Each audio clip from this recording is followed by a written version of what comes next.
হলেও গাজীপুরের রেটঙ্গীতে সিটি কর্পোরেশনের উন্মুক্ত ম্যানহোলে পড়ে নিখোঁজ নারীর এখনও সন্ধান মেলেনি।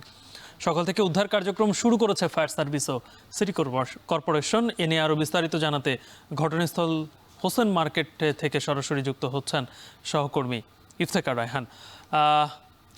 রায়হান, এখন পর্যন্ত ফায়ার সার্ভিস এই নিখোঁজ নারীকে কেন উদ্ধার করতে পারলো না, কি বলছেন তারা, আর ঘটনাস্থলে পরিস্থিতি এখন পর্যন্ত কেমন দেখছেন?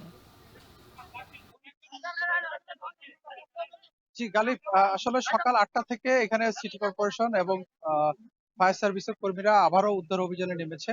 এবং আমরা কিছুক্ষণ আগে দেখছিলাম যে সিটি কর্পোরেশনের যে ভেকু রয়েছে সেই ভেকু দিয়ে কিন্তু যে ঢাকা ময়মনসিংহ মহাসড়কের বেশ কয়েকটি স্থানে তারা যে ড্রেনের উপর যে স্ল্যাব গুলো রয়েছে, সেই কংক্রিটের স্ল্যাব গুলো তারা তুলে সেখানে তারা ফায়ার সার্ভিসের ডুবুরি দল নামছে এবং সেখানে তারা তল্লাশি চালাচ্ছে। তবে এখন পর্যন্ত কিন্তু সেখানে তল্লাশি চালিয়ে এখন পর্যন্ত সেই নিখোঁজ নারীর কিন্তু সন্ধান পাওয়া যায়নি। এবং ফায়ার সার্ভিসের কর্মীরা বলছেন যে যতক্ষণ পর্যন্ত তাকে খুঁজে না পাওয়া যাবে ততক্ষণ পর্যন্ত তাদের এই অভিযান চলবে।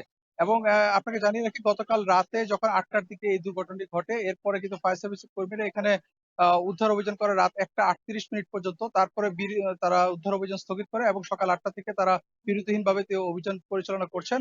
এবং মূলত তারা জানিয়েছেন যেহেতু এই ড্রেনটি প্রায় ১০ ফিট গভীর এবং এখানে প্রচন্ড স্রোত রয়েছে, যেহেতু বৃষ্টি হয়েছে, যে কারণে কিন্তু তারা দেখছেন যে এই ম্যানহোলের যে পানিটি রয়েছে সেটি কোথায় গিয়ে ঠেকে সে পর্যন্ত তারা তল্লাশি চালাবেন। এবং সেটি ধারণা করা হচ্ছে এখানে গাজীপুরা ৫১ নম্বর ওয়ার্ডের একটি চক রয়েছে, সেই চকে গিয়ে পৌঁছাতে পারে বলে তারা ধারণা করছেন। এবং কিছুক্ষণ আগে একজন স্বজন এসেছে, তিনি দাবি করেছেন তার বোন নিখোঁজ রয়েছে গতকালকে রাত থেকে, এবং তিনি একটি ওষুধ কোম্পানির ন্যাশনাল সেলস ম্যানেজার হিসেবে কর্মরত রয়েছেন, যার নাম তাসনিম বলে তিনি দাবি করেছেন।